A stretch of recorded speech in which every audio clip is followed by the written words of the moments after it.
Beyond likes. Finding your worth in the comparison trap.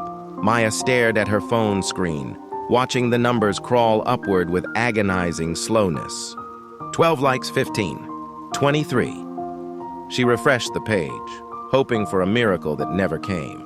Her best friend Zoe's beach photo from the same weekend, 47 likes and counting. It's not fair, Maya whispered to herself, curled up on her bedroom floor. The carefully curated image of her art project, the one she'd spent 3 weeks perfecting, felt worthless now. Maybe she should delete it. Maybe she should delete everything. This had become Maya's daily ritual.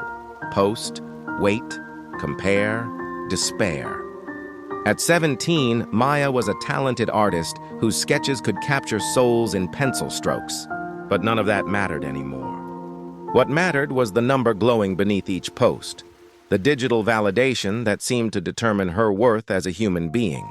The comparison trap had caught her completely. The spiral begins. It started innocently enough. Maya joined social media to share her artwork, inspired by other artists she'd discovered online. But somewhere along the way, the joy of creating became secondary to the anxiety of performing. She began studying the algorithm like a scientist. What time should she post? Which hashtags would get more reach? Should she smile more in her selfies? Show more skin, be funnier, more relatable, more perfect? Maya found herself spending hours scrolling through other people's highlight reels, each swipe delivering a fresh wound to her self-esteem. Everyone else seemed happier, prettier, more successful, more loved. Her art suffered. Instead of drawing what inspired her, she created what she thought would get likes. Instead of authentic expression, she offered calculated content designed to please an invisible audience that grew more demanding by the day. The breaking point. The breaking point came on a Tuesday morning when Maya posted a vulnerable piece, a sketch representing her struggle with anxiety. It was raw, honest, and deeply personal. After 2 hours, it had garnered only 8 likes. Meanwhile, her classmate's photo of lunch had gotten over 200 likes in the same time frame. Maya threw her phone across the room, watching it skitter under her desk. She buried her face in her hands and sobbed, not just for the likes, but for the girl she used to be.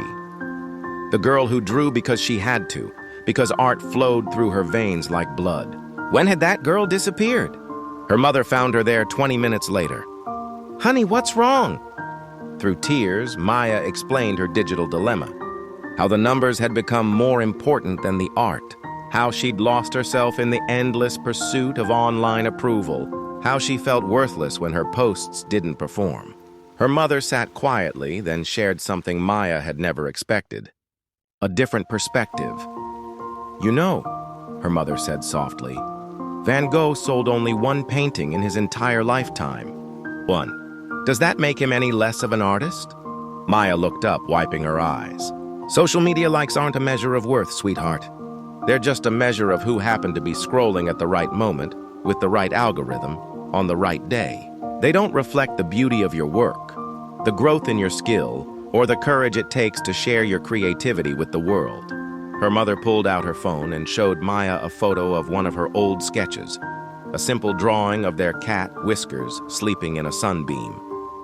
"This has been my phone wallpaper for 2 years, not because it got thousands of likes, but because every time I look at it, I see my daughter's talent, her observation skills, her ability to capture a moment of pure peace. That's worth more than all the likes in the world." The journey back. That conversation became Maya's turning point, but the journey back to authentic self-worth wasn't linear. Some days, she still caught herself refreshing her posts, still felt the familiar sting of comparison. But she began implementing small changes. She started a private art journal, sketches just for herself, with no audience to please. The freedom was intoxicating. She unfollowed accounts that made her feel inadequate, replacing them with artists who shared their process, their failures, and their growth alongside their successes. She set specific times for social media, treating it like any other tool rather than a constant companion. This is Life Skills TTP. These phones have put you at a disadvantage, not allowing you to think for yourself and creating many false realities. Thanks for listening.